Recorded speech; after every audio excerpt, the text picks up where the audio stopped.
How y'all doing today? As you can see from the picture, we're going to try to make a little syrup just for fun. My son had that pan. I just took that old barrel there and grinder and a saw, and I cut a place for it to set in. And cut a door, a vent, fixed the stovepipe to it so it wouldn't fall off. And I'm going to get another link to stovepipe. That's all I had for today. That's just water in the pan right now. The pan was pretty cruddy, and I got all I could out. I don't like to use soap in them because sometimes it'll flavor your syrup.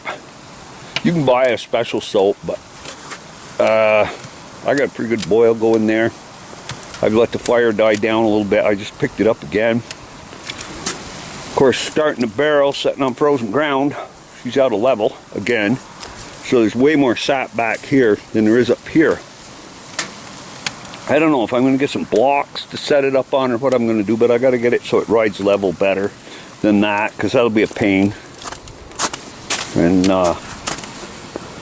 that was a valve system on it. I don't like that either. I'm actually thinking of just soldering that right in and doing away with it, and use this more as a reduction than an actual make the syrup on it. Get it down to well, let's put it this way. It takes roughly 40 gallons of sap to make a gallon of syrup. So 20 gallons would be a half gallon, and with the amount of taps we have at one time, that would probably be pretty extensive. If we made up to a half gallon in one shot, there's going to be a lot of standing here watching this thing.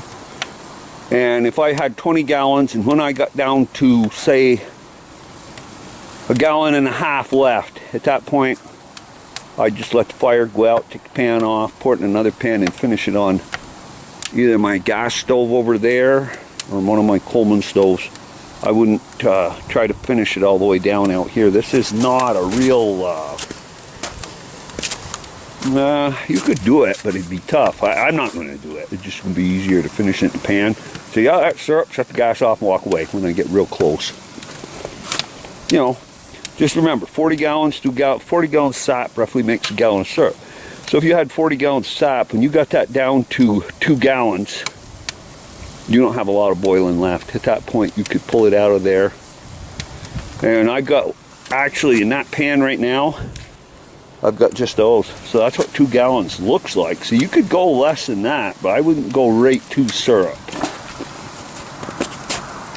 Kind of rough looking, but you know, I mean, you got to remember, I can go buy a gallon of syrup anywhere right now for 35, 40 bucks a gallon here in Vermont.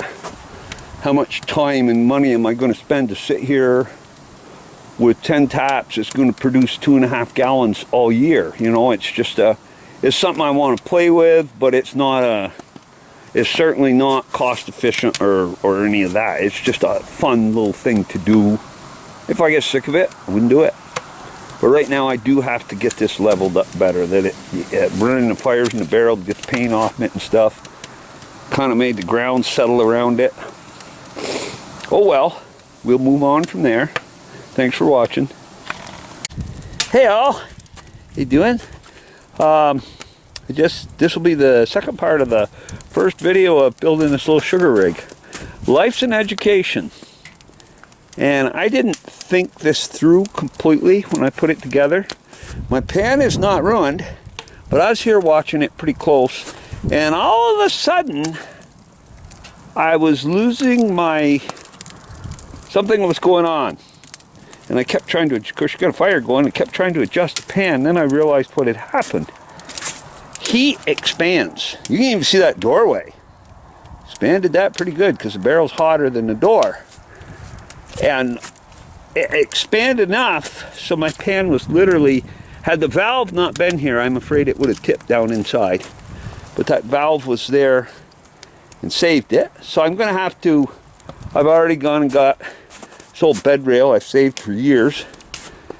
And we're going to cut 2 strips and make a frame that will set inside of here that will allow the barrel to do this, but will make this part wide enough so the pan sits on it and doesn't fall off. Not very hard to do. It's just life's an education. And had I just taken right off and let this go, it could have been more disastrous than it was. If the valve hadn't caught it, it would have probably tipped down in there. But life's an education, and I just got one. But the whole thing of figuring out is how to figure out to get around it. And when I tell you we haven't had any sap here yet, I tapped this tree over a week ago, and it's not really running. A little tiny bit is all. That's a box elder. It does make syrup. It doesn't run as good as a maple. A little leakage around the spout. I should tighten that up. But I don't know why. The vacuum, the big guys, vacuum, they're pulling sap. But us little guys that play with gravity, we're not getting any up here in northwestern Vermont right at the moment. Hey, y'all have a good day.